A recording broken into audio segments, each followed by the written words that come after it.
Today's video is sponsored by John. He says, "Hi MGTOW 101, I was wondering if you wanted to do a movie review on the American version of Fever Pitch from 2005. I haven't seen the UK version from 1997, but the American version is very interesting.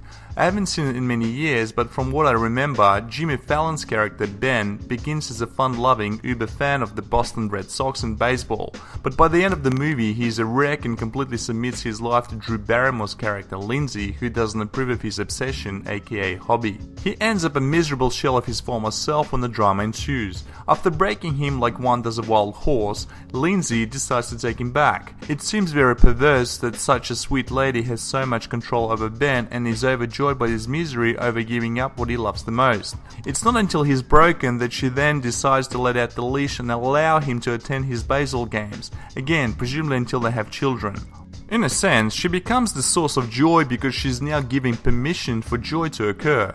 Am I crazy, or is this a good candidate for MGTOW 101 video, despite being 11 years old? It reminds me of all the relationships that I see around me. Women are jealous and upset when their boyfriends and husbands display any joy without their presence. Cheers, from John.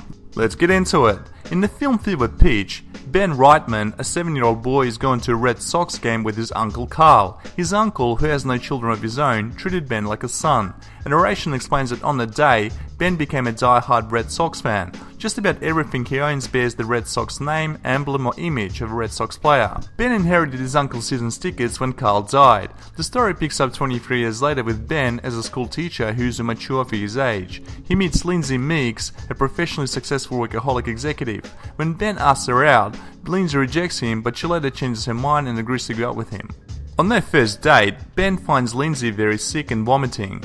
Ben decides to spend the night and take care of her, as well as clean up her bathroom. The next morning, Lindsey, feeling better, finds Ben sleeping on her couch. Ben awakens and he and Lindsey end up developing a relationship.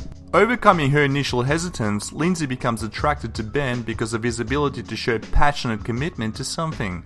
He later pretends he is proposing to her, but instead asks her out to the Red Sox opening day, where Stephen King, a longtime Sox fan, throws the first pitch. Lindsey attends, but not being a baseball or Red Sox fan, she knows nothing about the curse of the Bambino or even how to pronounce the name Yastrzemski. The two continue attending the games together until one summer night when Lindsey attempts to catch up on work by taking her laptop to the game.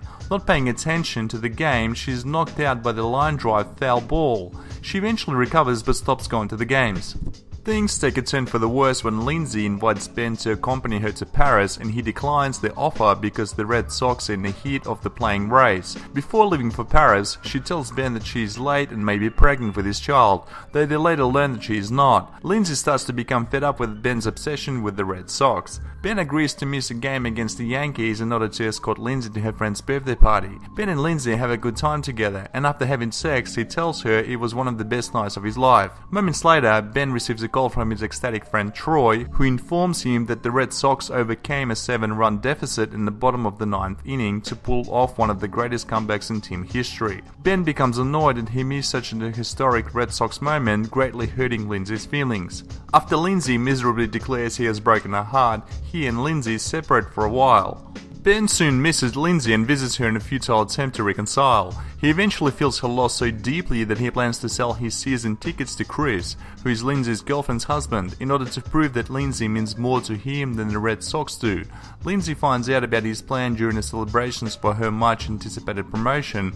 Immediately leaving the celebration, she rushes to the ballpark to try and stop Ben. Ben is actually in the process of signing a contract with Chris as they sit in the stands. Because she is unable to reach Ben, Lindsey illegally runs across the field, avoiding security personnel as she eventually reaches Ben. She tears Chris's contract in pieces and explains that if Ben loves her enough to sell his seats, then she loves him enough not to allow him to do so. The two reunite and kiss in front of the entire crowd. Soon after, the two of them get married and she gets pregnant.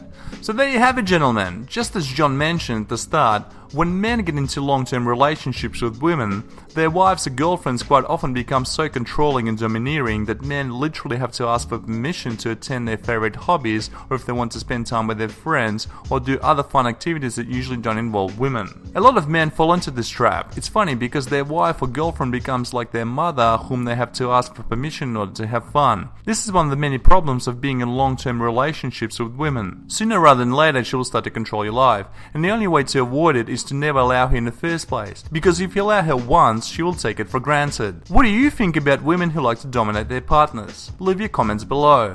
Thanks for watching, like this video and subscribe, and thanks to John for sponsoring this video.